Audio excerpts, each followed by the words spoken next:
यहाँ देने की कोशिश करते हैं और जिनके माध्यम से आप सभी स्टूडेंट्स बहुत अच्छे चिकित्सक बन सके।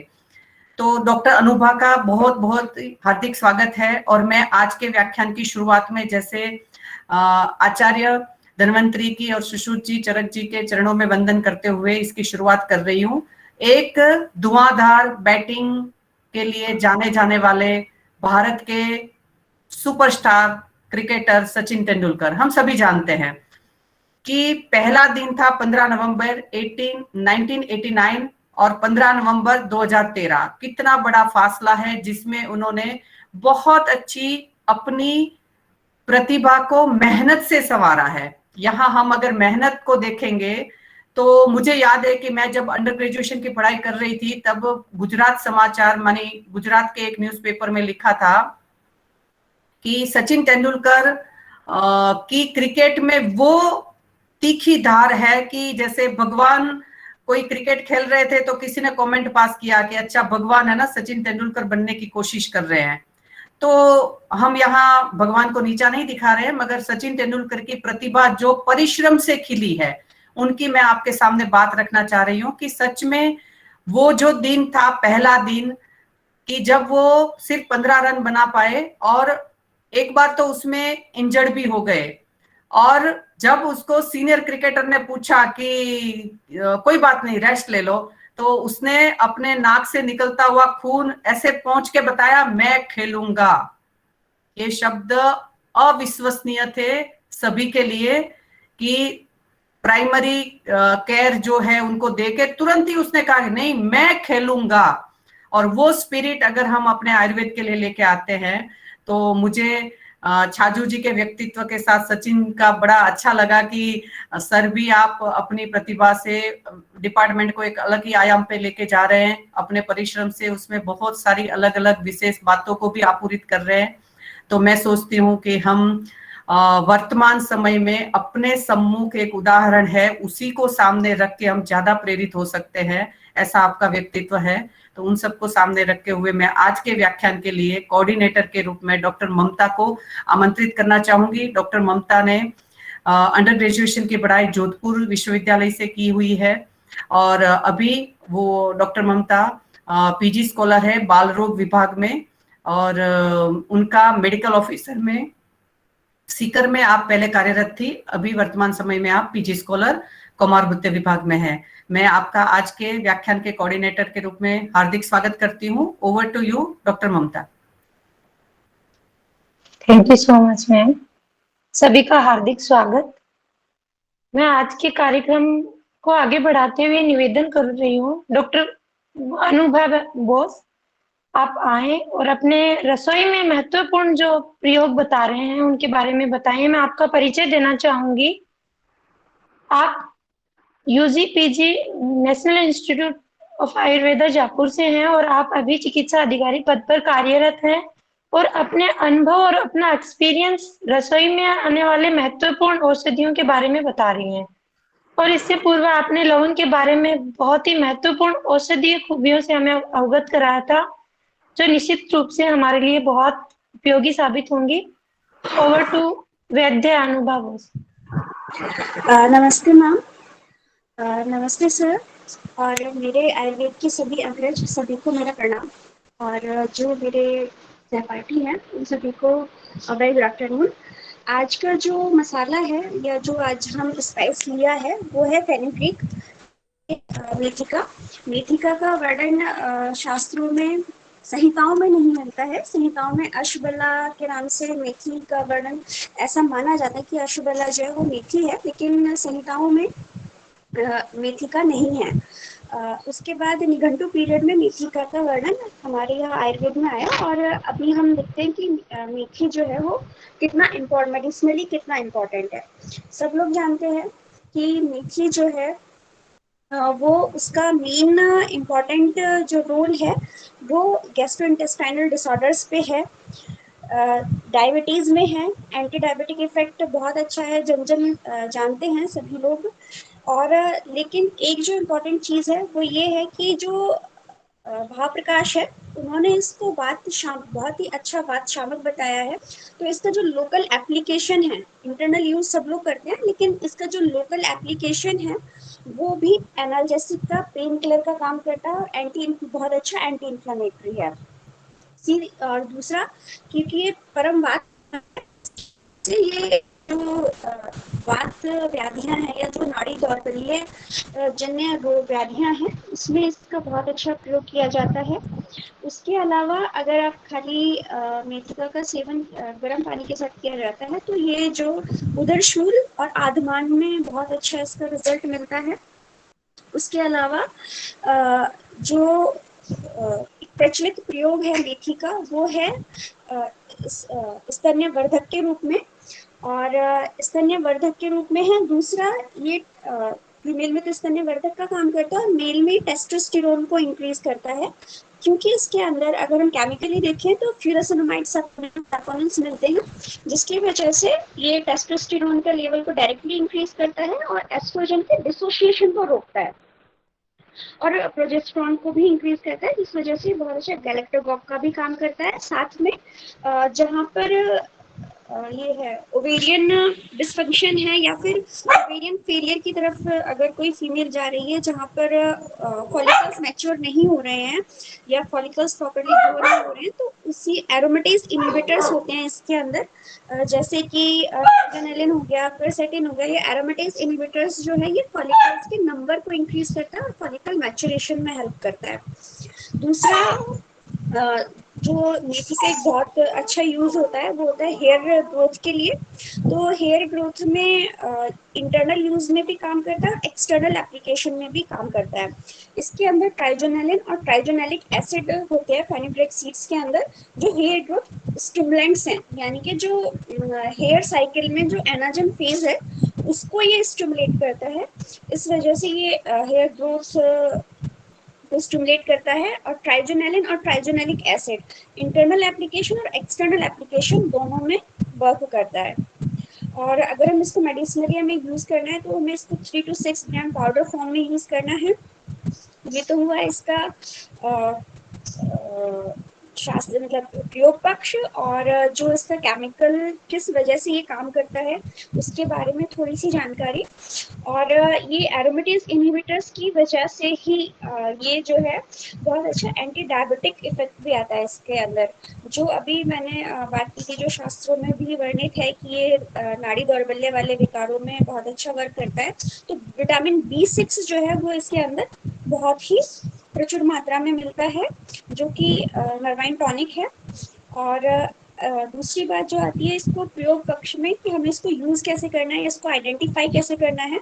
तो इसके अंदर एडल्ट्रेशन जो होता है बेसिकली डस्ट पार्टिकल्स का होता है, या फिर जो एक इसके कलर को एनहांस करने के लिए मेटेनिल येलो जो है वो एक डाई होती है, उसको इसके ऊपर कोट किया जाता है इसका येलो कलर एनहांस करने के लिए।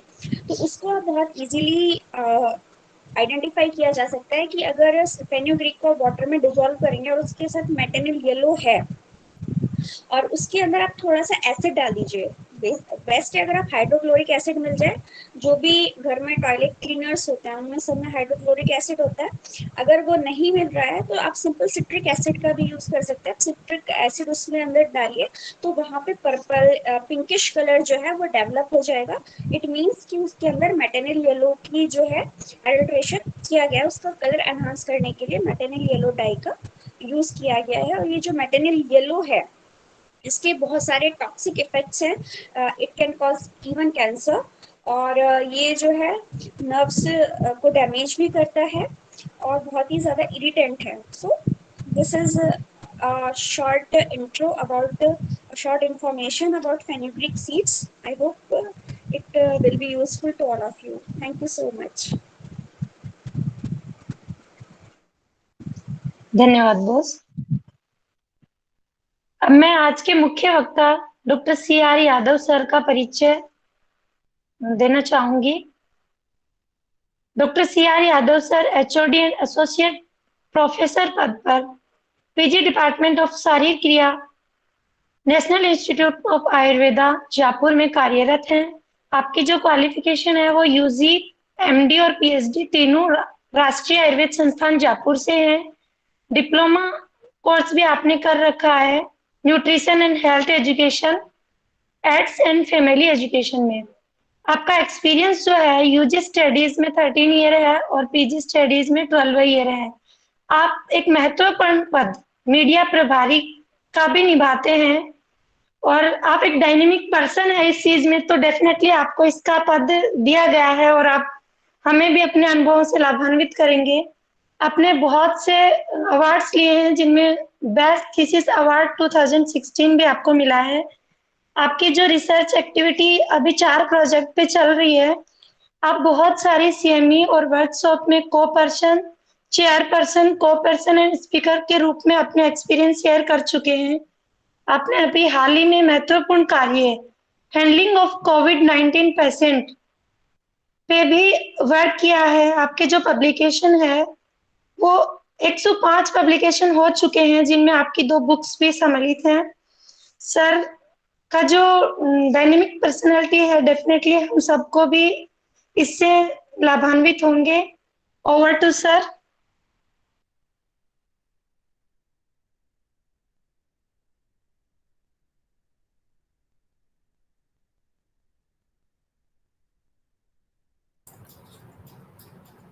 सभी को नमस्कार। मेरी आवाज आ रही है बच्चे? हाँ जी डॉक्टर साहब। जी सर। जी ठीक है। तो सबसे पहले तो ममता जी का बहुत बहुत धन्यवाद। ये जितनी सारी भी बातें आपने बोली हैं, है ना, कई बार वो होती नहीं है, वो कागजों में होती हैं, तो इसलिए बहुत सारे लोगों से मेरे आग्रह है कि वो, है ना, भ्रमित ना हो। एनीवे, आपने इतना अच्छा बोला, और वो सब बातें इसलिए होती हैं कि जब इंसान की दृष्टि अच्छी होती है तो फिर बहुत कुछ अच्छा ही अच्छा दिखाई देता है। मेरा जो आज का टॉपिक है उसको शुरू करने से पहले मैं सबसे पहले तो ये जो एक तरीके से मैं अपने आप को भाग्यशाली समझता हूँ कि इस ज्ञान गंगा में शामिल होने का मुझे मौका मिला है, और इसके लिए मैं मेरे सभी गुरुजनों का और भगवान का आशीर्वाद मेरे ऊपर मानता हूँ कि इस तरीके की ज्ञान गंगा में मुझे ये मौका मिला है। उनके आशीर्वाद से संभव भी हो पाया है कि मैं इसमें शामिल हो पाता हूँ।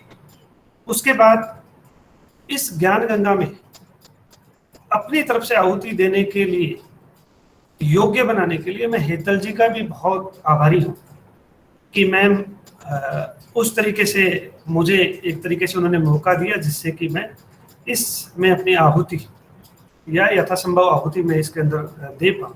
तो उसके लिए भी बहुत बहुत धन्यवाद। एक एग्जाम्पल दिया था सचिन तेंदुलकर को लेकर के, वो उन्होंने रिलेट किया। ये तो वही बात होगी जैसे कि उनका स्नेह है और उनका आशीर्वाद है कि वो ऐसा देख पा रहे हैं, और मैं भी कोशिश आगे भी रहेगी कि उनकी भावनाओं में मैं उनमें निराशा नहीं आने दूँ। लेकिन उसके अंदर बहुत बड़ा एक मैसेज है ना, उसको मैं मेरे से हटा करके देखता हूँ। एक चीज का अंतर आप देखेंगे कि टैलेंट और डिटर्मिनेशन में बहुत बड़ा फर्क है। आप देखेंगे कि एक उसी के साथ सचिन तेंदुलकर के साथ ही बहुत बड़ी शख्सियत उस समय क्रिकेट में आई थी, विनोद कांबली, और फॉर्चुनेटली और अनफॉर्चुनेटली वो दोनों दोस्त भी थे। और आप सोचेंगे जो सचिन का आगाज हुआ, जिसके बारे में मैम ने बोला कि मैं तो खेलूंगा या मैं खेलूंगा, वो पाकिस्तान की घटना थी। बाउंसर लगा था उनके और नाक से खून आने लग गया था। उस समय इंडिया बहुत क्रिटिकल कंडीशन में भी था, और वहां पे एक मीन्स आप सोच सकते हो 16-17 साल का कोई बच्चा हो, और वो उस वसीम, वकार और इमरान, ये तो फास्ट बॉलर की वहां पे थी, और एक अब्दुल कादिर नाम के स्पिनर जो रिनाउंड स्पिनर थे वर्ल्ड लेवल पे, जिनके नाम से बैट्समैन कापा करते थे, उनके सामने खड़ा होकर के वहां पे उस पारी के द्वारा भारत को बचाना उस टेस्ट मैच को, ये एक दृढ़ निश्चय का उदाहरण है। फिर सौरभ का उसकी विनोद कांबली का जो शुरुआत हुआ वो डबल सेंचुरी से हुआ कि उन्होंने एक वर्ल्ड रिकॉर्ड बनाया कि अपने डेब्यू टेस्ट में और फिर कंटिन्यूएशन में उन्होंने डबल सेंचुरी मारी। फर्क क्या था? क्यों सचिन तेंदुलकर कि अगर क्रिकेट अगर कोई रिलीजन है तो वो उसके भगवान है। और विनोद कांबली इतना टैलेंट होने के बावजूद, तो बच्चों ये जैसे होता है ना त्रिसूत्र आयुर्वेद, उसी की कोशिश कर रही थी मैम आप लोगों को जागृत करने के लिए, आप लोगों को एक सूत्र रूप में ज्ञान देने के लिए कि सबसे ज्यादा जरूरी क्या है, वो डिटर्मिनेशन, कंटिन्यूएशन, दृढ़ निश्चय आपको होना चाहिए। और दो तरीके के लोग होते हैं, एक मेरे जैसे होते हैं जो प्रवचन देते हैं, ठीक है, दूसरे होते हैं जो कर्म से सिद्ध करते हैं। और दृढ़ निश्चय का साक्षात उदाहरण हेतल मैम है। आप सोच सकते हो नवंबर 2015 से अनवरत रूप में इस ज्ञान गंगा को चलाना, कहना बहुत आसान है, मैं समझ सकता हूं कि करना कितना मुश्किल रहता होगा, रहा होगा और आगे हो सकता है। लेकिन जो चीज दृढ़ निश्चय की है कि हाँ, बहुत बार हिंदू माइथोलॉजी की भी अगर बात करें ना तो कई बार ऋणों की बात होती है, देव ऋण है ना, ऋषि ऋण है, पितृ ऋण है। मेरा मानना है कि ऋण बहुत प्रकार के होते हैं, इन चीजों को भी छोड़ के हम आगे देखें ना तो बहुत होते हैं, जिसमें मैं जैसे ज्ञान का भी ऋण मानता हूँ, है ना, संस्थाओं का भी ऋण होता है। जिस विधा में है हम, जिस विधा से हमारा जीवन यापन हो रहा है, उस विधा का भी हमारे ऊपर ऋण होता है। उसी ऋण को उतारने का जो एक बीड़ा आपने उठाया है, और उसको उठा के नहीं, बहुत सारे लोग होते हैं बहुत बड़े एम्स एंड ऑब्जेक्टिव लेके, बहुत बड़े गोल लेकर के वो अपनी यात्रा शुरू करते हैं, लेकिन कहीं ना कहीं एक जो दृढ़ निश्चय है विपरीत परिस्थितियों को लेकर के वहां पे हिल जाता है। आपकी शख्सियत ऐसी है कि आप यहाँ रहें चाहे नहीं रहें, लेकिन वो जो ज्ञान ज्योति है वो भी अनवरत जलती रही है। इसलिए जो तेंदुलकर वाला पार्ट है वहां पे मैं नहीं होकर के आप हैं। तो ये तो मैंने इस संदर्भ में कहा। उसके बाद मैं बधाई देना चाहता हूं अनुभा जी को। ज्ञान होना है ना, और ज्ञान को नेक्स्ट जनरेशन को प्रसारित करना, ये एक अलग कला होती है। ज्ञान तो बहुत सारे लोगों में होता है ना, वो पढ़ करके भी हम अर्जित कर सकते हैं, लेकिन उसको बहुत आसान तरीके से दूसरी जनरेशन को देना या उनको समझाना।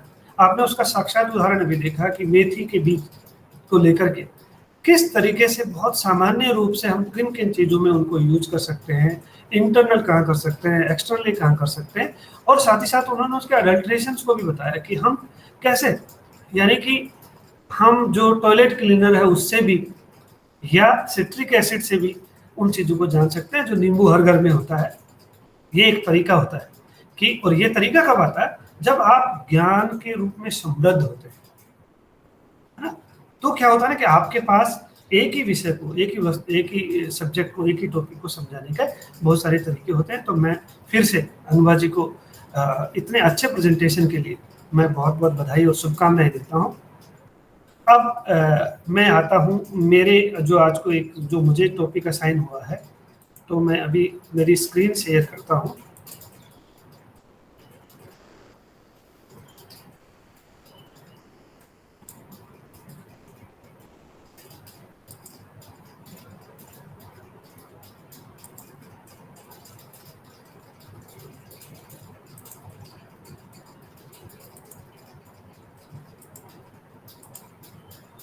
ये अभी स्क्रीन दिखाई दे रही है?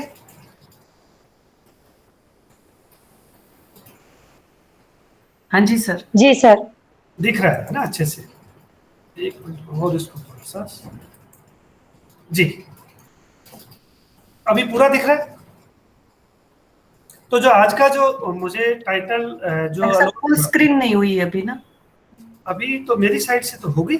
अच्छा जी, नहीं हुआ फुल स्क्रीन नहीं हुई। जो साइड में एक तो जो वो कुछ कॉपी किया हुआ कुछ है और बाद में स्लाइड पे। अब आप देखिए, अभी बताइए। अभी तो नहीं हुई सर, शायद वो आप अगली स्लाइड करेंगे तो हो जाएगी शायद सर। अच्छा, अभी आपको ये कौन सी दूसरे नंबर की स्लाइड आई? सर नहीं आई सर। अच्छा 1 मिनट, चलो कोई नहीं सर। हाँ जी सर, एक बार मैं वापस से इसको करता हूँ।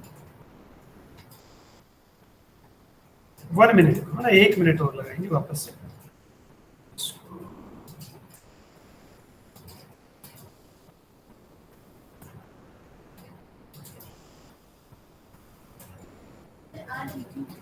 आ रही थी, अभी मैम ने मना किया। चलो एक बार दोबारा से कर लेते हैं। अभी फुल स्क्रीन आ रहा है?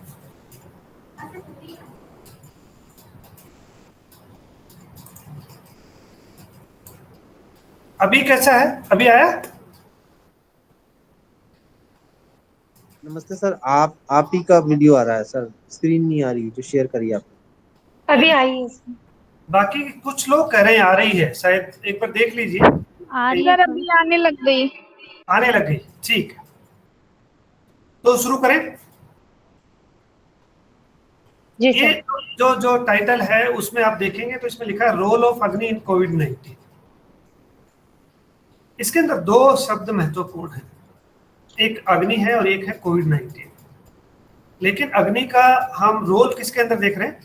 कोविड-19 या जो अभी कोविड पेंडेमिक जो चल रही है उसके अंदर।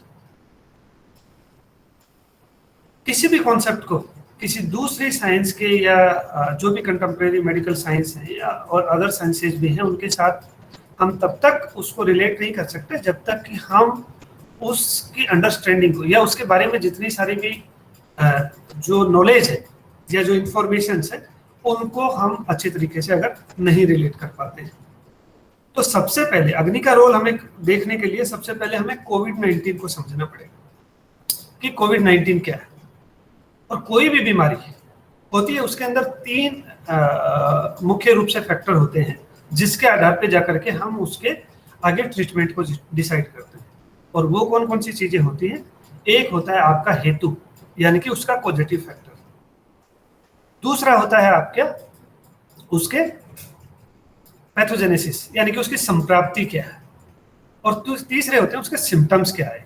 उसके बाद इन तीनों चीजों का ज्ञान होने के बाद हम एक इफेक्टिव ट्रीटमेंट उसका हम सोच सकते हैं या उसकी हम प्लानिंग कर सकते हैं।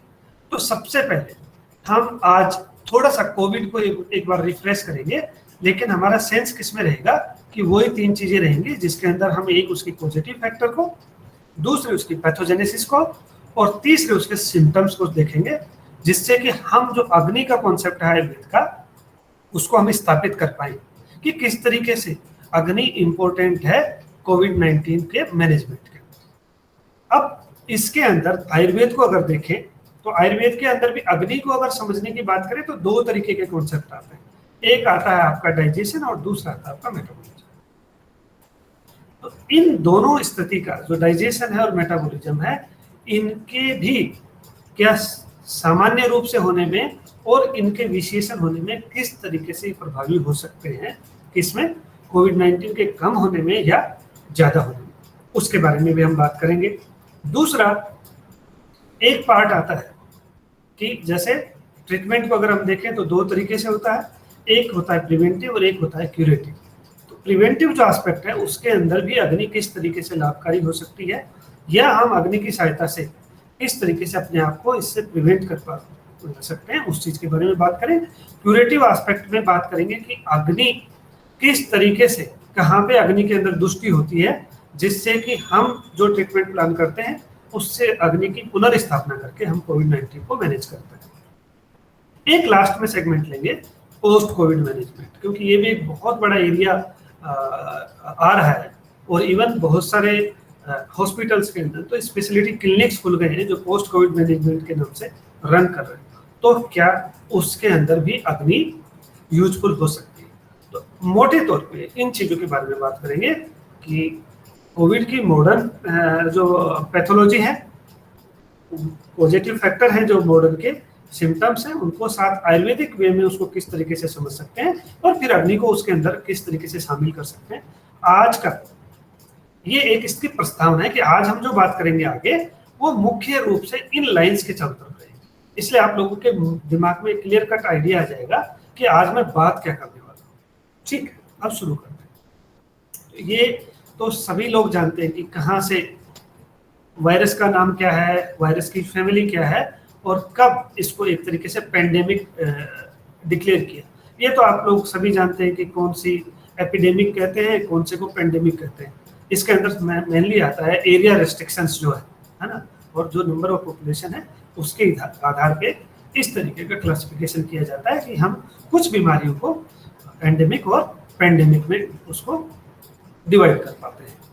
इसका ओरिजिन कहाँ से हुआ, ये भी सभी लोगों को पता है कि जो वुहान चाइना है वहां से इसका ओरिजिन हुआ था।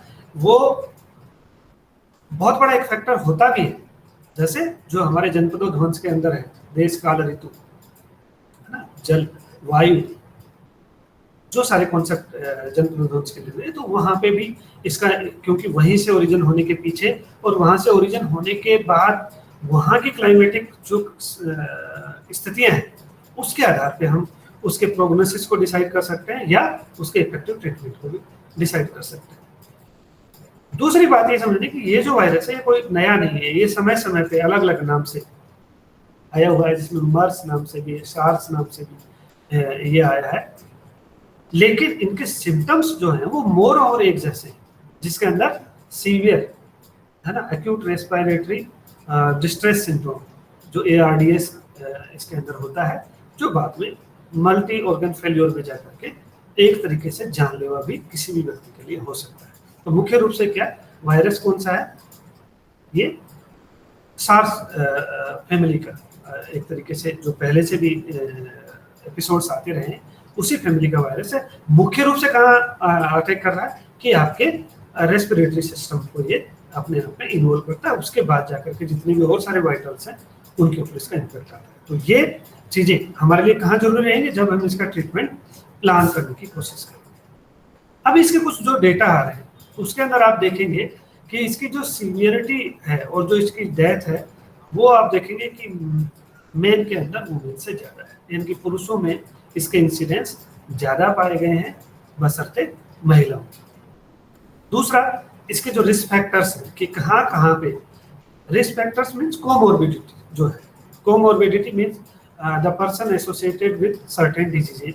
तो उनमें आप देखेंगे तो ये जितनी सारी भी डिजीजेज है यहाँ पे आप देखेंगे कि उनका एक जनरलाइज्ड इफेक्ट होता है, एक जगह इफेक्ट नहीं होता, चाहे उसमें डायबिटीज लें, हाइपरटेंशन लें या CAD लें या एज लें, ठीक है, वो सारे के सारे एक तरीके से रिस्क फैक्टर में इसमें काम आते हैं कि अगर ये उसके साथ एसोसिएटेड हैं तो इसकी सीवियरिटी और जो डेथ है वो अपने आप बढ़ जाती है।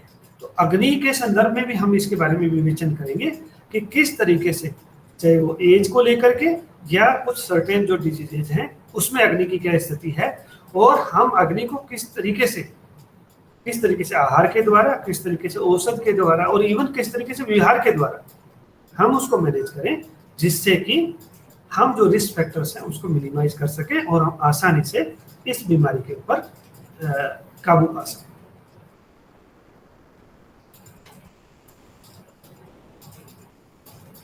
दूसरा, एक्चुअली कोई भी वायरस जाके होस्ट सेल से चिपकता है ना, तो वहां पे वो प्रोटीन्स होते हैं जो इसके अंदर 4 तरीके के स्ट्रक्चर्स प्रोटीन्स हैं, स्पाइक है, मेम्ब्रेन्स है, एनवेलप है और न्यूक्लिक एसिड है।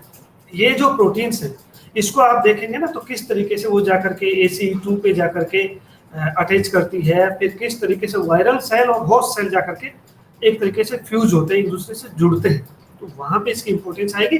और अग्नि किस तरीके से इसके अटैचमेंट को साथ ही साथ इसके फ्यूजन को रोकती है, जिससे कि उसके सिग्निफिकेंस को हम इस वायरस के अंदर दिखा सकते हैं, उसके बारे में भी हम चर्चा करेंगे। मैं बहुत ही ब्रीफ इंट्रोडक्शन दे रहा हूँ, नहीं तो इसकी जो सेल बायोलॉजी है उसको भी हमें समझना चाहिएगा, क्योंकि जो मेटाबॉलिज्म का जो पार्ट है वो सारा का सारा डिपेंड करेगा आपकी एक सेल की किस तरीके से, वहाँ पे सेल बायोलॉजी है जिसके द्वारा कि हम डिसाइड कर सकते हैं या प्लान कर सकते हैं कि मेटाबॉलिज्म को किस तरीके से ऑल्टर करने पे किस तरीके के रिस्क फैक्टर होंगे, वो रिस्क फैक्टर किस तरीके से प्रोग्नोसिस के अंदर अपना रोल प्ले करते हैं। लेकिन वो एक अलग ही लेक्चर हो सकता है काफ़ी लंबा, इसलिए मैं उसको करते हुए इसकी प्रोटीन्स के बारे में बात की। अब ये आता है कि ये वायरस किस तरीके से, यानी कि घुसने से लेकर के और इसका जो डेडली इम्पैक्ट आता है उसके अंदर क्या क्या फेजेज होते हैं। देखो, एक चीज तो क्योंकि ये न्यूली वायरस अभी एक्सपोज हो रहा है, जो कोविड के नाम से जो वायरस है, और जो बीमारी हुई है कोविड के नाम से, उसके बारे में भी अभी जितनी सारी भी डेटा हैं वो बहुत सारे कंक्लूसिव या कंक्लूडिव उसके ऊपर नहीं, कंक्लूजन के ऊपर नहीं आ पाए हैं। तो बहुत सारी जो पैथोजेनेसिस है या जो लाइफ साइकिल्स हैं, बेसिकली वो हाइपोथेटिकली मैं उनको कहूँगा कि जो सारी इंफॉर्मेशन हमें मिल रही है, उन इंफॉर्मेशन के आधार पर ही कुछ बेसिक पॉइंट्स या बेसिक स्टेप्स डिजाइन किए हैं, जिसके आधार पर हम समझ सकते हैं कि ये वायरस से एक सब्जेक्ट के एक्सपोज होने से लेकर के और वो वायरस का बॉडी की सेल्स को इफेक्ट करने के बीच में कौन कौन से स्टेजेस या कौन कौन से स्टेप्स आते हैं। तो इसके अंदर आप देखेंगे तो 5 जो है ना मेजर स्टेप्स होते हैं। नहीं, मैं कर नहीं रहा, अभी ये नहीं आ रहा। हेतल मैम, ये स्लाइड मूव हो रही क्या? नहीं सर, नहीं हो रही। मुझे लगा कि ये प्रस्ताव नहीं हो रही है, इसलिए मैं बोल नहीं हो रही है, पर ये क्यों नहीं हो रही है? किसी और स्टूडेंट को सर अगर दे दी जाए तो वो है ना नेक्स्ट स्लाइड बोलने पे कर देंगे। मैं अभी 1 मिनट है ना जी सर, उसके साथ साथ मैं करवाता हूँ प्लीज, है ना। सॉरी, इसके लिए मैं अभी करवाता हूँ 1 मिनट। जी सर, कोई बात नहीं। जी जी जी जी, ओके।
हाँ जी डॉक्टर साहब, प्रेजेंट हो गई। लाइफ साइकिल ऑफ, है ना, वायरस ऐसे करके आ रहा है।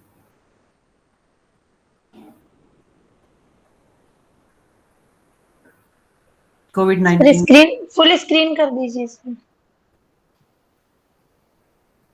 जी सर, हो गई जी डॉक्टर साहब, ओके जी।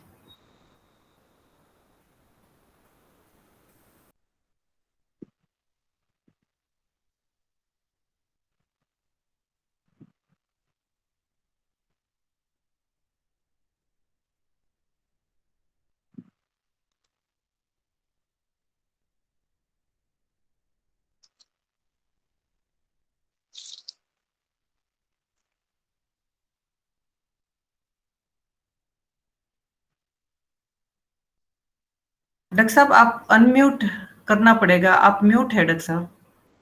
हेलो जी डॉक्टर साहब।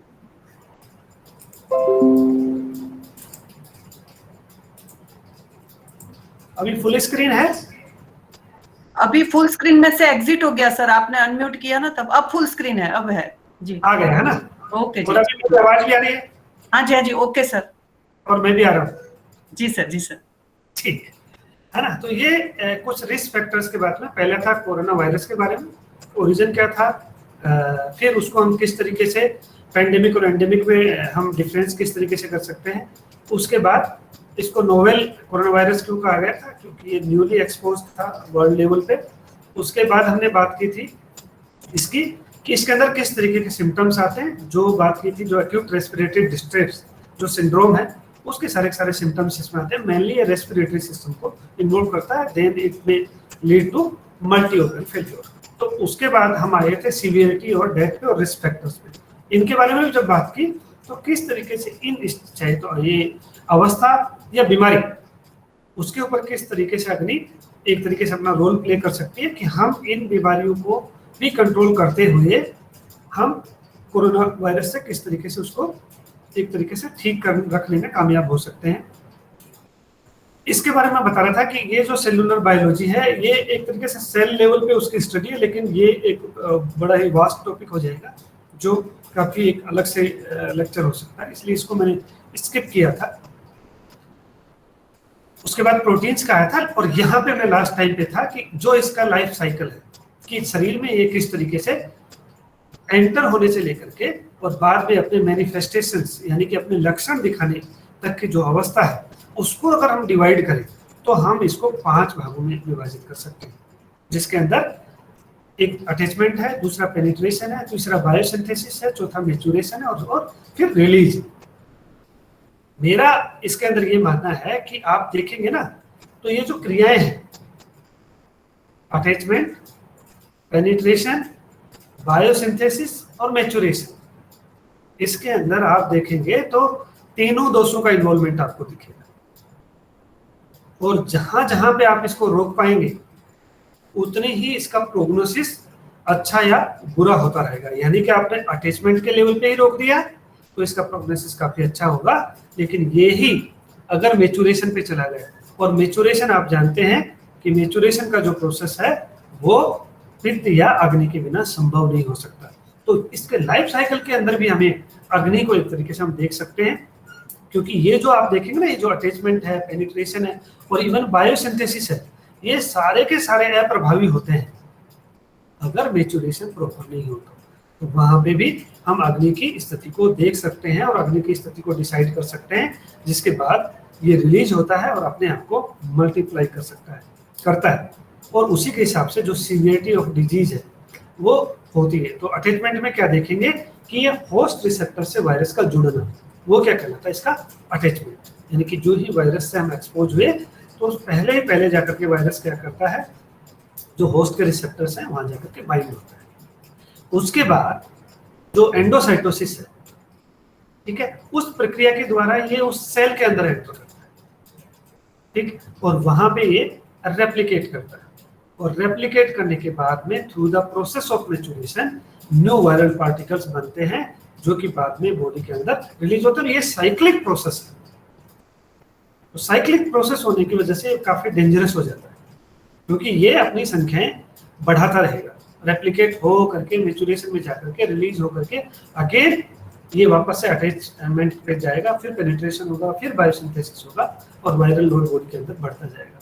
तो हम अग्नि को अटैचमेंट से लेकर के रिलीज तक उसकी चीज को हम समझ लेंगे, और अग्नि का रोल अगर डिसाइड कर पाएंगे तो हम इसकी पैथोजेनेसिस के ऊपर प्रहार करने में या ब्रेक डाउन ऑफ पैथोजेनेसिस में हम किसी भी हद तक सफल हो सकते हैं।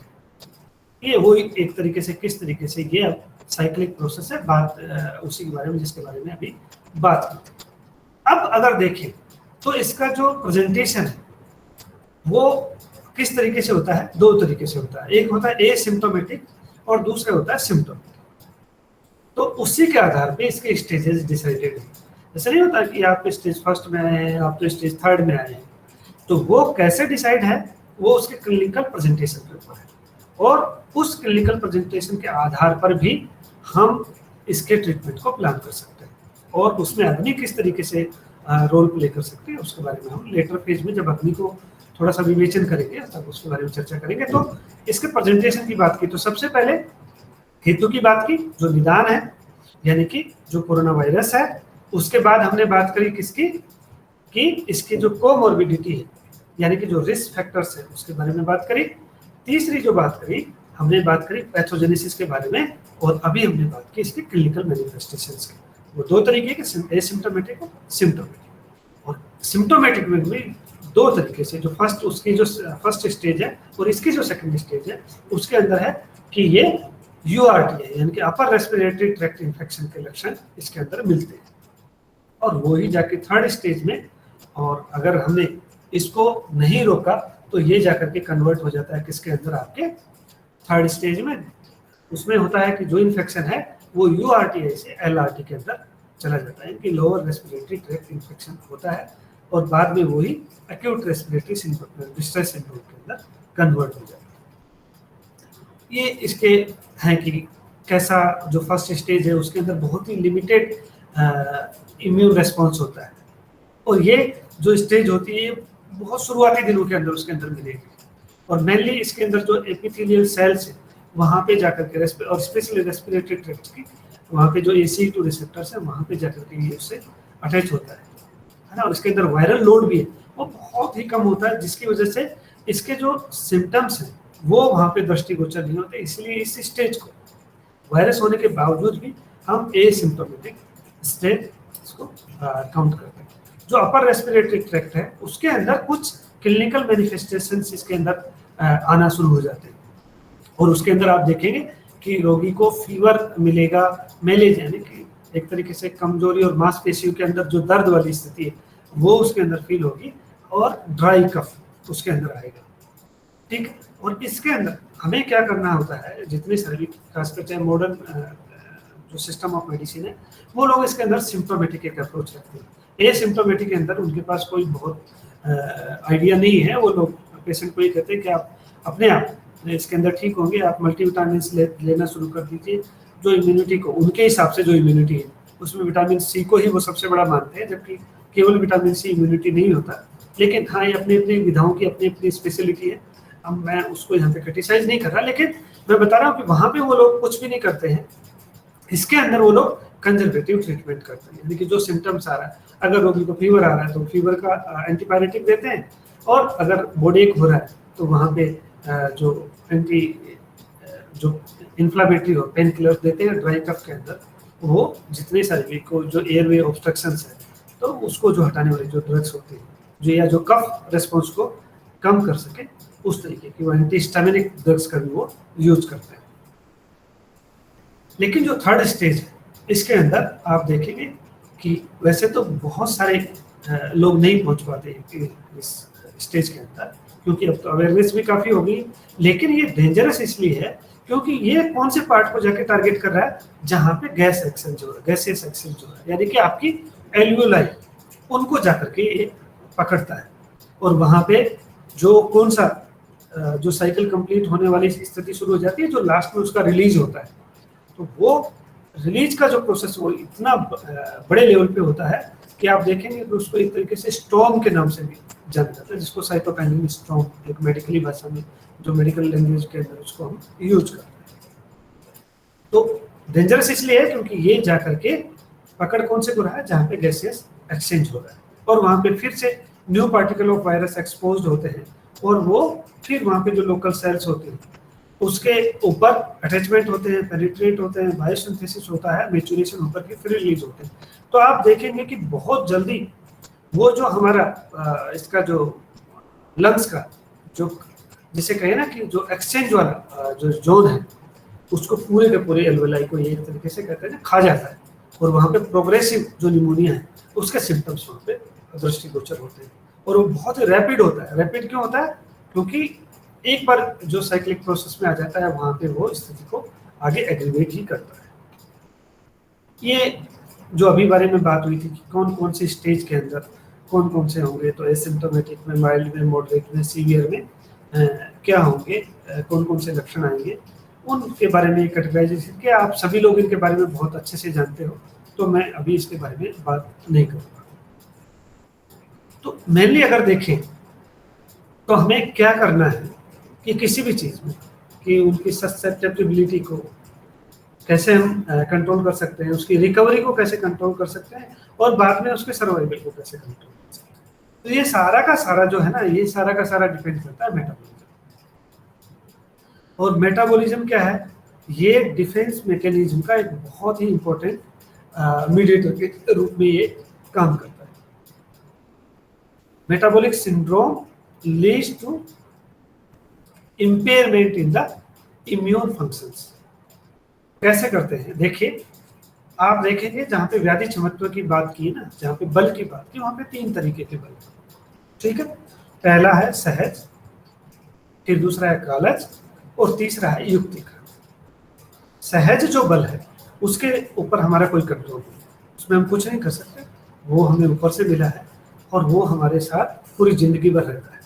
उसके बाद आता है कालज, और कालज में अगर आप देखेंगे ना तो कालज को 2 तरीके से डिवाइड किया। एक तो किया आपको ऋतु के अनुसार कि कौन सी ऋतु चल रही है, ठीक है। और दूसरा किया अवस्था के अनुसार। अवस्था किसकी? सब्जेक्ट की, यानी कि जो व्यक्ति है उसकी अवस्था। तो जितने सारे भी अभी मैंने कहा था ना कि जो रिस्क फैक्टर्स मैंने पहले बताए थे, या जितनी सारी भी कोमोर्बिडिटी हैं या जो अवस्था बताई थी ओल्ड एज के अंदर, वो सारी की सारी स्थितियों के अंदर कौन सा है? आपका कालज बल है।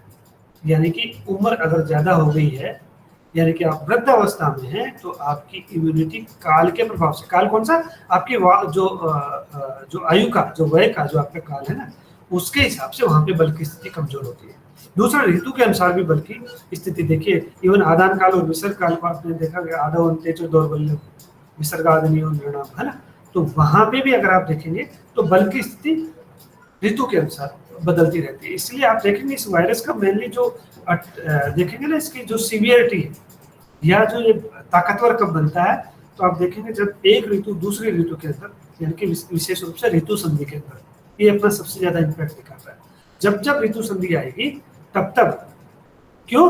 कि वहां पे काल के प्रभाव से आप शिफ्ट कर रहे हैं एक ऋतु से दूसरी ऋतु के अंदर, तो आपका पूरी बॉडी की जो फिजियोलॉजी है वो अकोमोडेट करती है एनवायरनमेंट को भी, आपकी डाइट को भी, आपके रूटीन को भी। इसलिए कहीं ना कहीं पे जो इम्यूनिटी है वो कॉम्प्रोमाइज हो जाती है, और वहां पे आपका मेटाबॉलिज्म थोड़ा सा डिस्टर्ब होने की संभावना होती है, जिससे कि वो आपके इम्यून सिस्टम के रेस्पॉन्स को इम्पेयर करता है। क्यों? क्योंकि अग्नि की स्थिति, और तभी आप देखोगे ऋतु संधि के अंदर बहुत ही लघु आहार करने की हिदायत दी गई है, जिससे कि आप अग्नि का संरक्षण कर सकें, जिससे कि आपका मेटाबॉलिज्म डिस्टर्ब नहीं हो। तो उस स्थिति पे भी मेटाबॉलिज्म के संदर्भ में भी हम जो ससेप्टेबिलिटी है, रिकवरी है और उसके सर्वाइवल, उसको हम बहुत अच्छे से समझ सकते हैं अग्नि के संदर्भ में। और तीसरा जो बल आता है वो आता है आपका युक्तिकृत। ये युक्तिकृत बल का जो कॉन्सेप्ट आया है ना, ये आपको मैं बताता हूँ, ये बेसिकली सहज के ऊपर इसका बहुत बड़ा रोल नहीं है, सहज में कोई चेंजेस नहीं है, लेकिन जो कालज है उसको हम मैनेज कर सकते हैं। यानी कि युक्तिकृत बल जो है वो हमारे पास एक साधन है, एक उपाय है, किसको? जो कालज बल के किसी भी तरीके के नुकसान को भरपाई कर सकता है। और वो कैसे कर सकते हैं? कि हमारा जो आहार विहार है वो उचित हो। अब आप देखेंगे ना, आहार के लिए तो क्या लिखा? आहार मात्रा शिष्या, और मात्रा पुनः अग्नि बल अपेक्षिणी। ये ऐसा नहीं है जो ये बोलते हैं लोग, दूसरे लोग, कि ये कैलोरी बेस्ड हो, कि मुझे 1100 कैलोरी की जरूरत है, मुझे 1800 कैलोरी की जरूरत है, और मुझे 2800 कैलोरी की जरूरत है। नहीं, उन्होंने सीधा लिखा कि आहार मात्रा उन्हें अग्नि बल अपेक्षित। ये सारा का सारा किसके ऊपर डिपेंड करता है? आपके अग्नि बल पे। और वहां पे भी उन्होंने कहा कि उचित मात्रा कौन सी है? यावदि अस्य असितम अनुपहत्यम प्रकृति में जराम गच्छति, कि प्रकृति को, आपकी प्रकृति को बिना डिस्टर्ब किए जो पाचन की अवस्था में चला जाता है, वो ही मात्रा आपके उपयोग होती है। यानी कि इसका सबसे बड़ा इंपॉर्टेंस है कि उसकी पाचन की प्रक्रिया आपकी प्रकृति की जो प्राकृतिक रूप से आपका जो संगठन है उसको बिना डिस्टर्ब किए हुए जाए। तो आप देख सकते हैं कि ये जो युक्तिकृत बल है, ये मेनली किसको हम मैनेज कर रहे हैं? उसके द्वारा हम कालज बल को मैनेज कर रहे हैं। तो वहां पे भी अग्नि की स्थिति को आप बहुत ही महत्वपूर्ण कारक के रूप में आप देख सकते हैं। ये एक मैंने कोरिलेशन करने की कोशिश की थी कि मेटाबॉलिक सिंड्रोम और ये जो कोविड है, कोविड-19 के सिम्टम्स को देखेंगे ना, तो मोर ओवर ये इक्वल से ही मिलते हैं। किसी एक सिस्टम को लेकर के हम बात करें, यानी कि हम हार्ट को लेकर के बात करें, तो इसके अंदर टेबल के अंदर हम देख सकते हैं, या हम वेस्कुलरिटी को लेकर बात करें, या हम ब्रेन को लेकर के बात करें, इवन हम किडनीज को लेकर के बात करें, लीवर को लेकर के बात करें, तो उनके जो सिम्टम्स हैं वो मोर ओवर सेम है। यानी कि ये हमारे मेटाबॉलिज्म की इंपॉर्टेंस को शो करता है कि जितने मेटाबॉलिक सिंड्रोम्स की वजह से जो लक्षण होते हैं, मोर ओवर वो के वो सिम्टम्स इसके अंदर। मेटाबॉलिक सिंड्रोम किसकी वजह से होता है? अग्नि की विकृति की वजह से। तो हम एक तरीके से अग्नि का एक बहुत बड़ा रोल देख सकते हैं किसके? Covid management.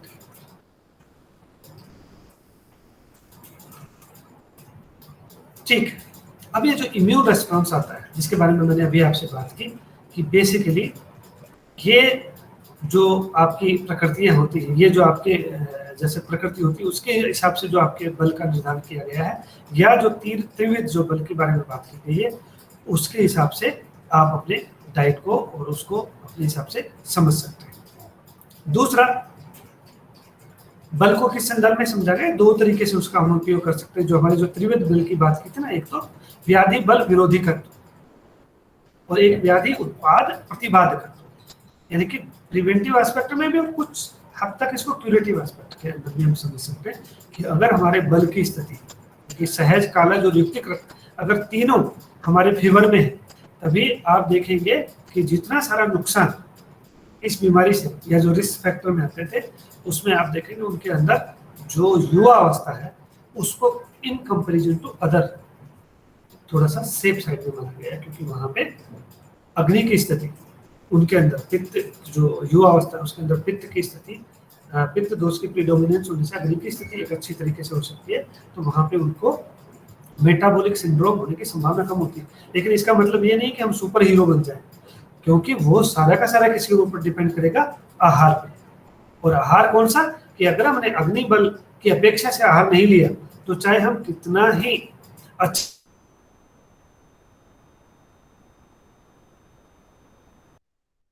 आहार ले, आपके दिमाग जितनी आपकी अग्नि की अपेक्षा है या जितना उसको अग्नि पाचन कर सकती है।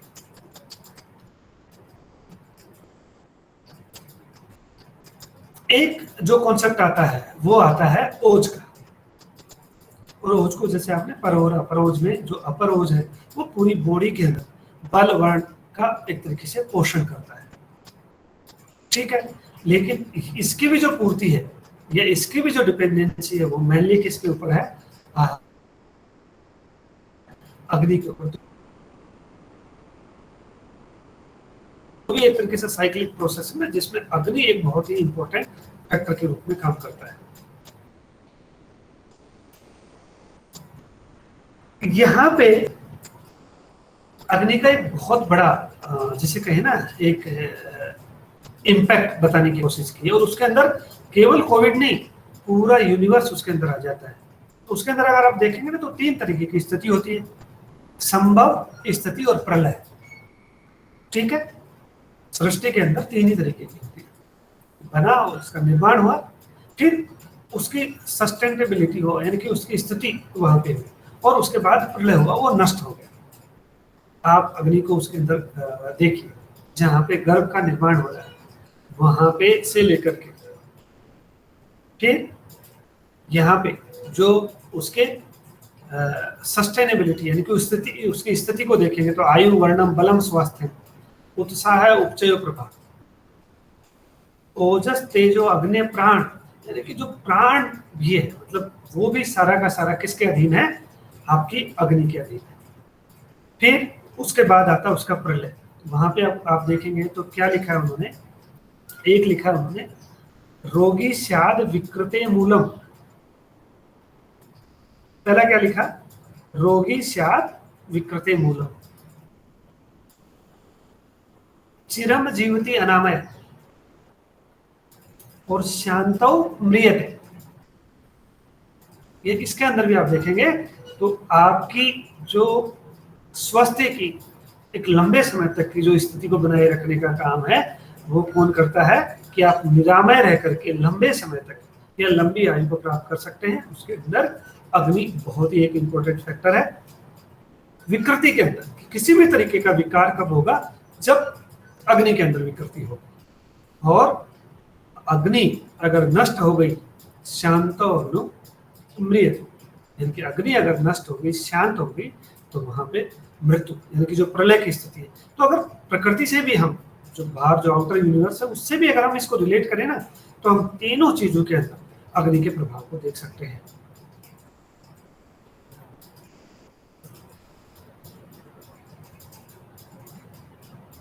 क्यों कहा है उन्होंने रोगे सर्वापि मंदाग्नो, उसके अंदर भी आप देखेंगे तो किस तरीके से आम की जो स्थिति बन रही है, और आम की स्थिति का मुख्य रूप से जो कारण है वो सबसे बड़ा कारण कौन सा है, आपका अग्नि। उसी से आम विष होकर के और वो किसी भी डिजीज के रूप में एक प्रोग्रेस करता है। यहाँ एक एग्जांपल देने की कोशिश की है कि सन्निपात जो ज्वर है उसके अंदर स्थिति क्या बनती है। तो सन्निपात ज्वर के अंदर भी आप स्थिति देखोगे ना, तो वहां पे क्या होती है, नष्टेव अग्नि, यानी कि अग्नि नष्ट होने की स्थिति बन रही है। जो अग्नि नष्ट होने की स्थिति बनती है वो ही सन्निपात ज्वर को, उसके प्रोग्नोसिस को बहुत ही पुअर करती है। यानी कि सन्निपात ज्वर बहुत ही घातक हो जाता है, क्योंकि इसके अंदर, इसके संप्राप्ति के अंदर अग्नि के नष्ट होने की संभावना वहां पे बनती है। दोषा विबद्धेव नष्ट अग्नि, दो स्थिति इसके अंदर होती है जो इसके जो रूप है उसको एक तरीके से ये बहुत ही घातक रूप में बनाने का काम करती है। जैसे मैंने कहा ना कि किस तरीके से आम जो है वो एक डिजीज के रूप में, और ये आम कहाँ पे जाकर के काम करता है, ये मुख्य रूप से स्रोतोदुष्टि के अंदर काम करेगा। एक एग्जांपल, क्योंकि फिजियोलॉजी से मैं रिलेटेड हूं, आपको एक चीज बताता हूं मैं। आप देखेंगे ना तो डाइजेशन के अंदर, डाइजेशन को क्या अगर आपसे पूछे ना तो क्या कहेंगे हम कि जो कॉम्प्लेक्सिटी है दैट कन्वर्ट्स इनटू सिंप्लिसिटी, यानी कि complex molecule convert into simplest one. चाहे वो पॉलीसैकेराइड है, चाहे वो पॉलीपेप्टाइड है, वो किसके अंदर अमीनो एसिड या ग्लूकोज के अंदर कन्वर्ट हो रहा है। ये तो कौन सा हुआ आपका, जहां पे कहा ना कौन सा, विभजति, पचती विभजति। विभजति का मतलब क्या है कि जहां पे कॉम्प्लेक्स सिंपलेक्स में जाके कन्वर्ट हो गया तो वहां पे विभाजन की प्रक्रिया बहुत अच्छे से होती है। लेकिन कॉम्प्लेक्स मॉलिक्यूल अगर इंटरमीडिएट्स में चेंज हुआ, यानी कि पॉलीसैकेराइड किसके अंदर, डाइसैकेराइड में चेंज हुआ, और पॉलीपेप्टाइड डाइपेप्टाइड के अंदर चेंज हुआ, तो वो स्थिति आपकी क्या कहलाती है, आम अवस्था की। और ये क्यों डेंजरस है, क्योंकि वहां पे सारकिट विभाजन की स्थिति नहीं बनती। तो आप सोच सकते हो अग्नि सबसे बड़ा रोल प्ले, यानी कि जब तक अगर हम अच्छे और बुरे के अंदर भेद नहीं कर पाएंगे तो हम ये डिसाइड ही नहीं कर पाएंगे कि हमारे लिए क्या हितकारी है और क्या अहितकारी है। ये सेम प्रोसेस आपके अंदर भी चलती है, जहाँ पे आपका जो डाइजेस्टिव प्रोसेस है वहां पे भी आप देखेंगे कि शरीर एक तरीके से समीक्षाकारी नहीं बन पाता कि मुझे किसको लेना है और किसको नहीं लेना। तब देखोगे ना कि आप वहां पे इम्यून रेस्पॉन्सिव जो एंटीजन एंटीबॉडी रिएक्शंस होती है, बहुत सारे लोग नहीं कहते मुझे एलर्जिक है, मुझे दूध से है, मुझे ग्लूटेन से, मुझे वीट से है, ऐसे बहुत सारी चीजों के बारे में बताएंगे। लेकिन बजाय ये कहने की कि आप ये चीजें मत लीजिए, हमें सबसे ज्यादा किसके ऊपर फोकस करना चाहिए, क्योंकि ये कब हो रही है कि हमारा शरीर ये डिसाइड ही नहीं कर पा रहा कि मेरे लिए उपयोगी है या नहीं है, मुझे इसको लेना है या नहीं लेना, और वो कब सक्षम नहीं हो पा रहा, जब तक वहां पे आम की स्थिति रहती है। इस स्थिति का भेदन करने में भी कौन सबसे ज्यादा उपयोगी होती है, अग्नि होती है, जिससे कि वो आपके प्रोग्रेशन ऑफ डिजीज को रोकती है। और ये सेम कॉन्सेप्ट आप कोरोना के अंदर भी या कोविड-19 के अंदर भी इसको आप समझ सकते हैं कि वो किस तरीके से स्रोतोदुष्टि के अंदर जाकर के और एक तरीके से रोल प्ले कर सकता है। ये ही जो आम है ये जाके स्रोतोदुष्टि करता है, और स्रोतोदुष्टि आप लोग जानते हो 4 प्रकार से होती है, अति प्रवृत्ति है, संघ है, शिराग्रंथि और बीमार गमन है। आप सोच सकते हो क्यों इसको इतना पूरा वर्ल्ड डर रहा है, बहुत बार लॉकडाउन लगे, सरकारें इसके बारे में बहुत चिंतित है। कई बार आप लोगों को भी लगता होगा कि अब तो केसेस कम हो गए, उसके बाद भी रेस्ट्रिक्शंस हैं।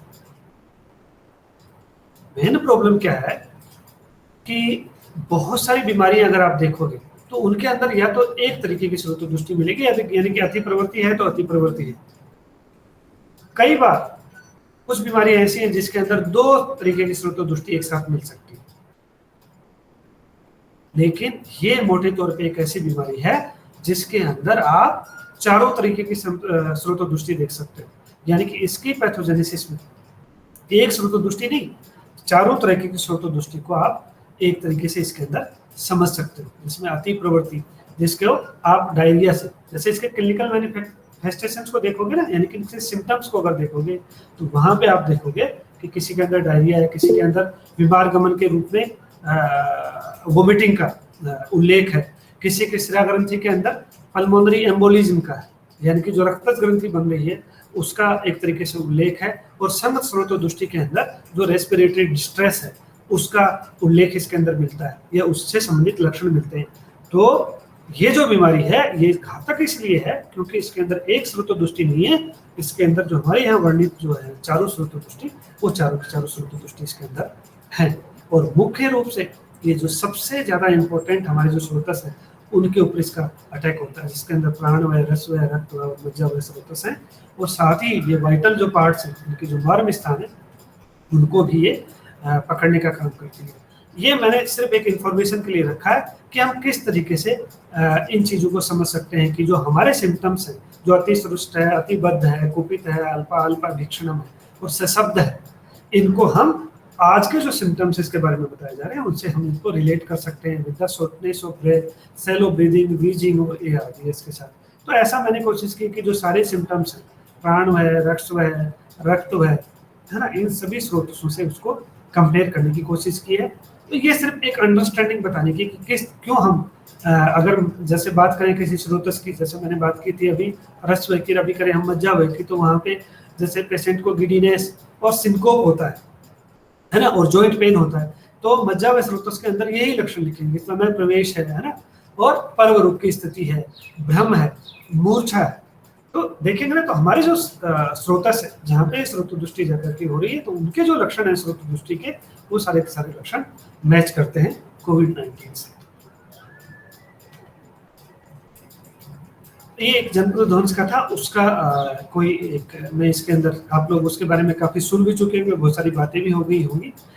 तो इस तरीके से आप देखेंगे तो अग्नि को पाएंगे कि किस तरीके से इसकी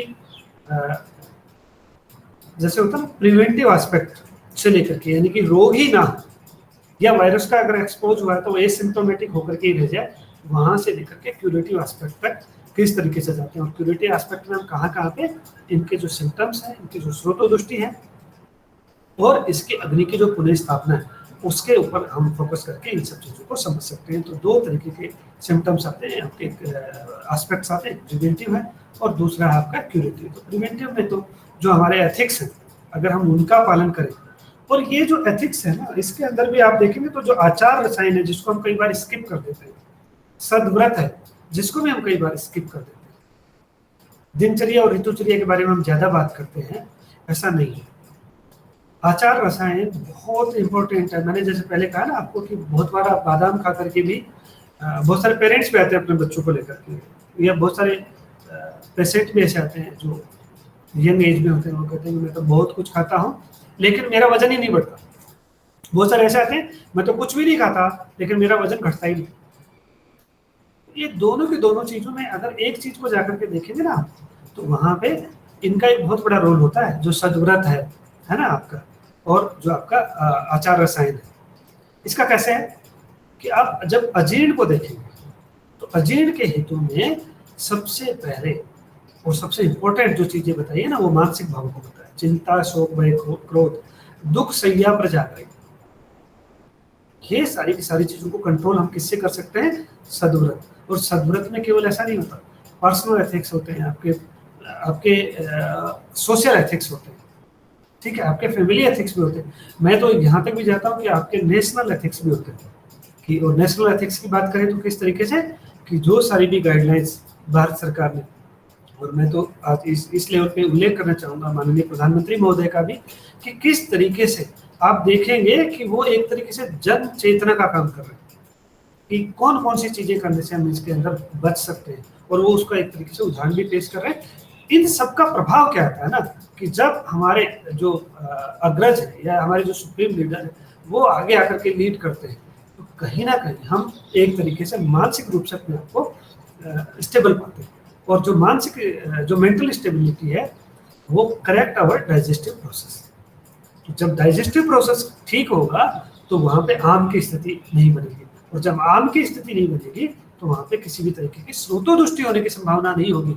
वायरस आपके पास आया लेकिन स्रोतोदुष्टि वहाँ पे नहीं हुई। जैसे आप पढ़ते हो ना सटक्रिया काल के अंदर संचय, प्रकोप, प्रसार, ये सारे के सारे तीनों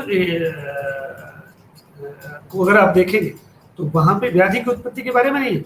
व्याधि की उत्पत्ति कब होती है? जब स्थान संश्रय होता है, और स्थान संश्रय कहाँ होता है? वो जाकर के आपके स्रोत या दूसरे के अंदर जाकर के होगा। उस स्थिति को हम किससे बचा सकते हैं? आम की स्थिति हम पैदा नहीं होने दें, और आम की स्थिति को पैदा होने से रोकने के लिए सबसे जो इम्पोर्टेंट पार्ट है वो क्या होता है? हमारा अग्नि। तो इस तरीके से इसके प्रिवेंटिव एस्पेक्ट को भी हम उसके साथ सोच सकते हैं। दूसरा आता है इसका क्यूरेटिव एस्पेक्ट। क्यूरेटिव एस्पेक्ट में भी आप देखेंगे तो बहुत सारे एग्जांपल्स, इसके अंदर तो बहुत सारे डिजीज को, ड्रग्स को भी दिया हुआ है, जिसके अंदर गुरुचि से लेके 10 मूल तक है ना, अमृता रिष्ट भी है, इसके अंदर सुदर्शन घनवटी भी है, ठीक है। लेकिन आप इन सब चीजों को भी छोड़ें, एक चीज अगर आप देखें कि सड़ंग पानी, सड़ंग पानी के अंदर क्या होता है? बताओ मुझे, कोई भी अनम्यूट करके।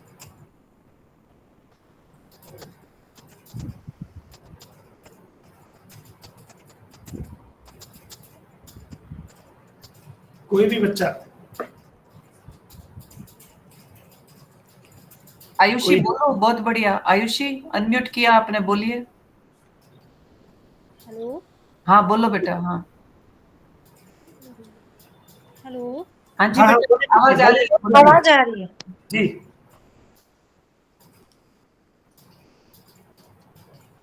आप चैट बॉक्स में लिख भी सकते हो, पता नहीं क्या हो गया। अरे हेलो। अरे बहुत आसान है। हाँ बोलो। हाँ सर, मुस्त पर्पटक उशीर चंदन उदिच्य नागरे शत्र शीतम जलम दद्यात पिपासा ज्वर शांति है। वेरी गुड, बहुत अच्छा। आप इसके अंदर देखेंगे ना तो दो है कि पिपासा, ज्वर, शांति। और मैंने आप अगर रिकॉल कर पा रहे हैं तो ज्वर का एक उल्लेख किया है, और ज्वर को हम इससे तब तक नहीं निकल सकते जब तक कि हम उसकी नष्ट अग्नौ स्थिति को वापस स्थापित नहीं कर पाते। उसके अंदर सबसे अच्छा कोई उदाहरण है तो आप सड़न पानी का कर सकते हैं। मेनली ये क्या करता है? आपकी अग्नि को पुनः स्थापित करने का काम करता है, जिससे कि वहां पे आम की स्थिति नहीं बनती। ये आता है आपका जो पोस्ट कोविड जो सिचुएशन है। पोस्ट कोविड सिचुएशन के अंदर अगर आप देखेंगे तो दो तरीके की अवस्थाएं रोगियों के अंदर मिलती हैं। अग्निमांद्य की अवस्था होती है, और अग्निमांद्य की अवस्था के बाद वही अग्निमांद्य क्या करती है? आपके धातु क्षय को करती है। तो वहां पे भी धातु पोषण या कोई भी रसायन देने से पहले आपको क्या करना है कि उसकी जो अग्निमांद्य की जो स्थिति है उसको आपको ठीक करना है। तो उसके अंदर मैं तो ये कहता हूँ कि जो हमारा पोस्ट पंचकर्म का जो कॉन्सेप्ट है, संसर्जन कर्म का, वो भी रोगियों के अंदर आप इसको अपनाएंगे तो इसके अंदर बहुत अच्छा लाभ होगा, क्योंकि हम सबसे पहले वहां पे अग्नि को वापस उसी स्थिति में लाने का काम करते हैं, जिससे कि बाद में धातु पोषण की जो क्रिया है उसको हम आसानी से उसके अंदर पूरी कर पाए। ये जो प्रोटोकॉल है इसको भी अगर आप देखेंगे ना तो मुख्य रूप से, चाहे वो पिपली है, चाहे वो गिलोय है, चाहे वो ठीक है आयुष्क्वाथ है, आयुष्क्वाथ के अंदर भी आप देखेंगे तो सारे के सारे जो हैं वो क्या है? अग्नि प्रदीपक हैं, आम पाचक हैं, और इन दोनों की क्रिया के द्वारा वो आपके इम्यून बूस्टर या इम्यूनिटी मॉड्यूलेटर का काम करते हैं।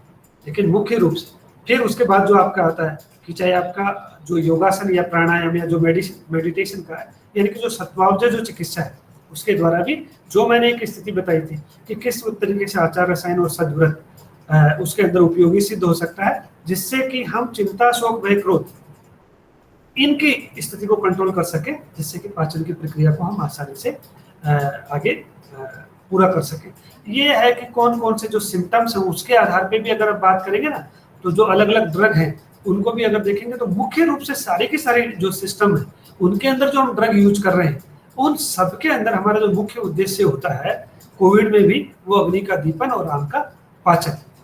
तो वो अग्नि की इंपॉर्टेंस को इसके अंदर बताता है। तो मुख्य रूप से कोविड से अगर हमें डील करना है तो हमें मेटाबॉलिज्म के ऊपर मुख्य रूप से फोकस करना पड़ेगा, और वो मेटाबॉलिज्म किसके ऊपर डिपेंड करता है? अग्नि के ऊपर डिपेंड करता है। तो इसलिए सबसे ज्यादा जो इम्पोर्टेंट है वो क्या होता है कोविड मैनेजमेंट में?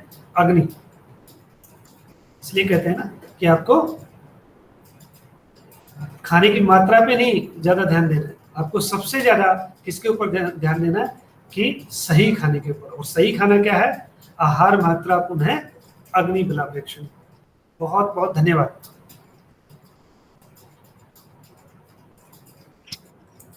Thank you respected sir. अगर किसी का कोई क्वेश्चन हो तो आप हैंड रेज करके भी पूछ सकते हो, चैट बॉक्स में भी पूछ सकते हो। और सर ने इतने अच्छे से समझाया है कि क्वेरीज लोगों की बहुत कम है। नहीं आनी ये तो इसी चीज को साबित कर नहीं आनी चाहिए, इसका मतलब सो रहे थे लोग। सर आप हेलो हम्म। नमस्ते सर।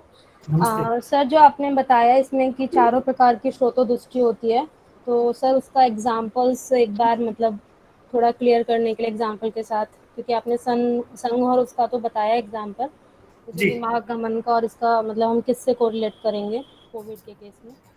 बेसिकली तो जितने सारे भी इसके मैनिफेस्टेशन है, सिम्टम्स जो इसके आते हैं, आप देखोगे ना तो आप सिरे सूल से लेकर के और जितने सारे सिम्टम्स जुड़े, लेकिन मैं इनके बहुत ही सिंपल एग्जाम आपको देता हूँ। अति प्रवृत्ति के अंदर आप देखेंगे कि डायरिया की इसके अंदर सिम्टम्स मिलते हैं, जिसको हम अति प्रवृत्ति श्रुतदृष्टि से रिलेट कर सकते हैं। दूसरा आता है आपका अति प्रवृत्ति संगोह।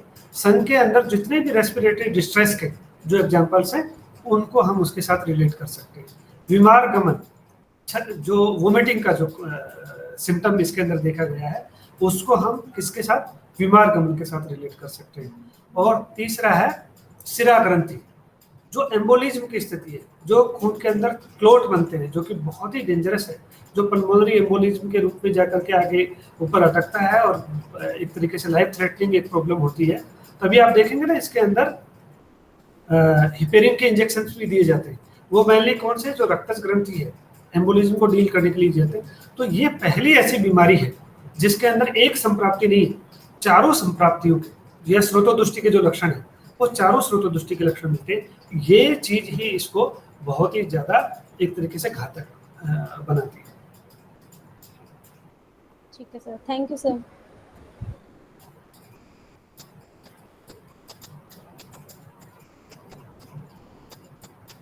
और कोई क्वेश्चन पूछना चाह रहा है या चैट बॉक्स में लिख दीजिए जिसकी कोई क्वेरी हो।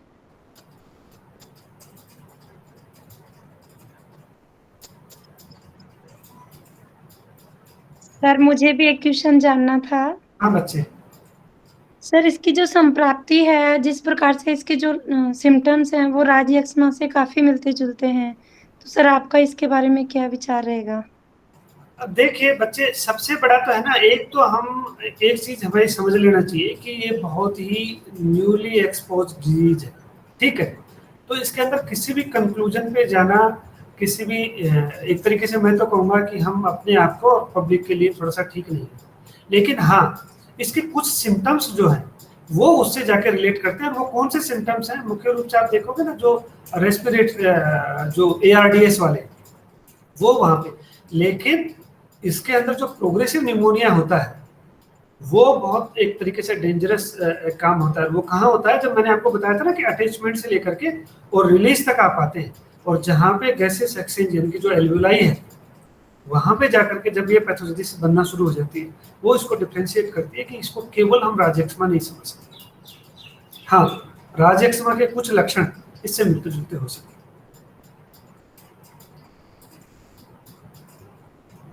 हैं। जी सर। सर एक और निवेदन था जी। कि जैसे शरद ऋतु में अभी तीसरी लहर आने के बातें बता रहे हैं लोग, या सुनने में ऐसा कुछ आ रहा है, तो उसके लिए विशेष रूप से अपना आयुर्वेदिक जो मैनेजमेंट है वो शरद ऋतु का ही रखें या कुछ और खास?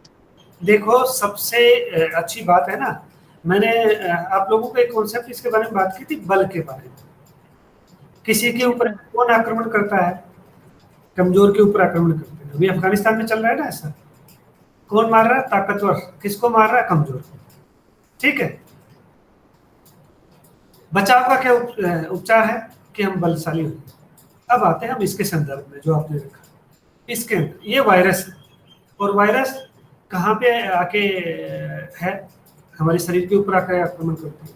बच्चे, there are an number of bacteria and virus present in the atmosphere and we can control them. हमारे बस में ही नहीं है, इतने सारे बैक्टीरिया और वायरस। तो हमारे बस में क्या है, हमारे बस में है कि हम खुद को ताकतवर बनाएं, ठीक है। और वो ताकतवर कैसे बनते हैं कि हमारा बल बढ़ जाए। और हमारा बल क्या है, हमारे बल तो तीन ही प्रकार के बताए, सहज, कालज और युक्तिकृत। सहज हमारे बस में नहीं है। कालज 2 चीजों पे डिपेंड करता है। तो हमारा ऋतु परक व्यवहार तो होना ही होना है। बहुत ऐसा नहीं है कि हम इस समय अगर जैसे कहें ना कि आंवले की ऋतु नहीं है, आंवला तो रसायन है, उसको कभी भी कर सकते हैं, पर मैं एक एग्जाम्पल के तौर पे कह रहा हूँ। लेकिन उसका ही सेवन करने से इस ऋतु के संदर्भ में जो आहार विहार लिखा गया है, अगर हम उसका करते हैं तो हम इस चीजों से या इस तरीके की बीमारियों से बच सकते हैं। तो हमारा जो व्यवहार है और जो आहार है, वो एक तो हमें एथिक्स को फॉलो करना है, जिससे कि हमारे अंदर चिंता, शोक, भय, क्रोध वाली स्थिति नहीं है, जिससे कि जैसे कहते हैं ना एक फीलिंग ऑफ गिल्ट, वो कई बार हमें बहुत, और वो कब आती है जब हम एथिकली रॉन्ग होते हैं। चाहे हम खुद से, कई बार लगता है कि आज मैंने बहुत कुछ नहीं किया पूरे दिन के अंदर, किसी को नहीं बताया, लेकिन इंटरनली आप फील कर रहे हैं उस चीज को। वो कहाँ पे इम्पैक्ट जाके डाल रही है? आपके डाइजेशन में। और डाइजेशन में कहाँ पे आम की स्थिति बनेगी? सार और किट का विभाजन ही नहीं होगा। तो ऋतु पर व्यवहार करें और एथिक्स का पालन करें। आप आराम से तीसरी, चौथी, पांचवी कोई लहर नहीं आएगी। जी sir, thank you sir. Sir, जैसा कि आपका स्टडी टॉपिक भी है, आपका कवरेज भी चल रहा है अभी, handling of covid patient. Definitely आपने इन सबको अच्छे से अध्ययन करके हमें अपने ज्ञान से अनुभूत किया है। बच्चे 1 मिनट में रोक रहा हूँ, मुझे अभी स्क्रीन पे गुरुजी दिख रहे हैं, तो गुरुजी के भी श्री चरणों में प्रणाम मेरी तरफ से। कुलपति महोदय मुझे अभी स्क्रीन पे भी दिखे हैं, तो उनका भी आशीर्वाद मैं इस समय लेना चाहूँगा। हाँ बच्चे। जी सर, तो आपने बहुत अच्छे से हर चीज एक्सप्लेन की है, और इसके लिए मैं धन्यवाद ज्ञापन के लिए भुवनेश सर को से निवेदन करूंगी कि वो सर का इतना अच्छा वक्तव्य देने के लिए धन्यवाद ज्ञापित करें। Over to Bhuvnesh sir.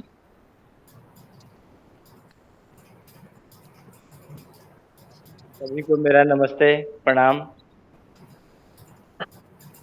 सभी लोगों ने आज की जो समस्या चल रही है कोविड, तो उस पर किस तरीके से अग्नि को ध्यान में रखते हुए किस तरीके से चिकित्सा, किस तरीके से अपना बचाना, किस तरीके से चिकित्सा करना, ये सब हमने सुना। तो आपका बहुत बहुत धन्यवाद, और सभी को मेरा प्रणाम। Thank you sir. इसके बाद मैं निवेदन करूंगी doctor Punita Sharma, final year MD scholar से, कि वो शांति मंत्र का पाठ करें, और समाप्ति के लिए आज्ञा चाहूंगी हमारे कुरुक्षेत्र में कुलपति महोदय सर से कि इसकी समाप्ति के लिए हमें डॉक्टर ममता सर है ना, शायद कुछ काम में बिजी होंगे। मैं बहुत बार इच्छा रखती हूँ ना कि नहीं ज्वाइन कर लिया करे, तो शायद ऐसा कुछ रहा होगा, वरना वो पक्का जी मैम है ना, तो इसलिए। जी बेटा। तो मैं विशेष धन्यवाद विश्वारित परिषद की ओर से अपने ही भ्राता का विशेष धन्यवाद करती हूँ कि आप हमेशा हमारे साथ संकट की घड़ी में भी खड़े रहते हैं। मुझे याद है कि मैडम ज्योत लगेगी, है ना, और आप फिजियोलॉजी से अपने स्टूडेंट्स लेके, और वैसे प्रजापति जी भी है। मैंने फिजियोलॉजी के बिना तो पता है आयुर्वेद की चिकित्सा नहीं हो सकती, बस ऐसा ही कुछ है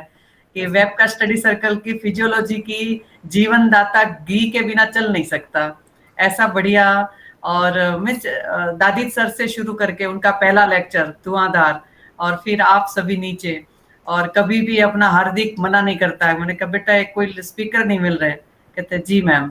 तो मैंने कहा बेटे ने ना बोलना सीखा ही नहीं है। तो आपके इतने अच्छे संस्कार है, आप ही के पद चिन्हों पे चल रहा है, तो बहुत ही बढ़िया है। मैं सोचती हूँ कि हम आयुर्वेद को एक अच्छे मुकाम पे लेकर जाना चाहते हैं, और कहीं ना कहीं हम लोगों की पहली चॉइस बने। लोगों को कभी कुछ होता है कि वो आयुर्वेद के बारे में सबसे पहले ऑप्शन, सुदृढ़ ऑप्शन के बारे में सोचे कि हम आयुर्वेद में आ सकते हैं, और हम कहीं ना कहीं सोचते हैं कि यहाँ से स्कॉलर इतना साउंड होके निकले कि वो नौकरी मांगे नहीं, नौकरी दे, है ना। तो कम से कम 3 नौकरी को 3 लोगों को नौकरी देने की क्षमता लेकर यहाँ से निकले, तो मैं सोच रही हूँ कि हम राष्ट्रीय आयुर्वेद संस्थान में जो दिन भर इतने सारे टीचर्स एक ज्ञान यज्ञ करते रहते हैं, और इनमें नो डाउट बहुत सारे बच्चे अच्छे निकल भी रहे, मगर और अभी बहुत आवश्यकता है कि वो यहाँ का स्टूडेंट, राष्ट्रीय आयुर्वेद संस्थान का स्टूडेंट दैदीप्यमान बने, कि उसकी इतनी दीप्ति हो कि जैसे ही कहीं दीप्ति दिखे ना तो सबको एनआईए याद आना चाहिए कि ये स्कॉलर तो एनआईए का होना चाहिए। किसका है भाई? कहते हैं हाँ वहीं का है। ऐसा अगर हो तो मुझे बहुत अच्छा लगेगा कि हम आपके लिए कुछ ऐसा सरल रास्ता बना पाए जिससे आपको चलना बहुत ही आसान लगा हो। सभी छात्रों का यहाँ आकर क्लास ज्वाइन करने के लिए, लेक्चर में आने के लिए बहुत बहुत हृदय से धन्यवाद।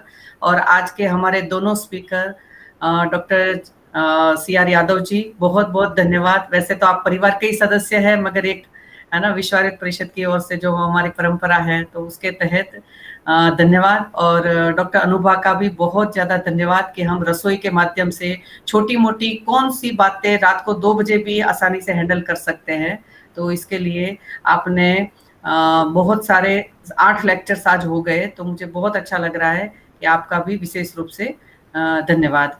शांति मंत्र के लिए मैं डॉक्टर पुनीता को आमंत्रित करना चाहूंगी। Thank you ma'am. यहाँ उपस्थित सभी गुरुजनों को मेरा सादर नमस्कार। शांति मंत्र। ओम सर्वे भवन्तु सुखिनः, सर्वे सन्तु निरामया, सर्वे भद्राणि पश्यन्तु, मा कश्चित् दुःख भाग् भवेत्। ओम शांति शांति शांति। नमो धन्यवाद। नमः। नमो नमः। सभी का हृदय से धन्यवाद, बहुत बहुत धन्यवाद। नमो नमः। नमो नमः।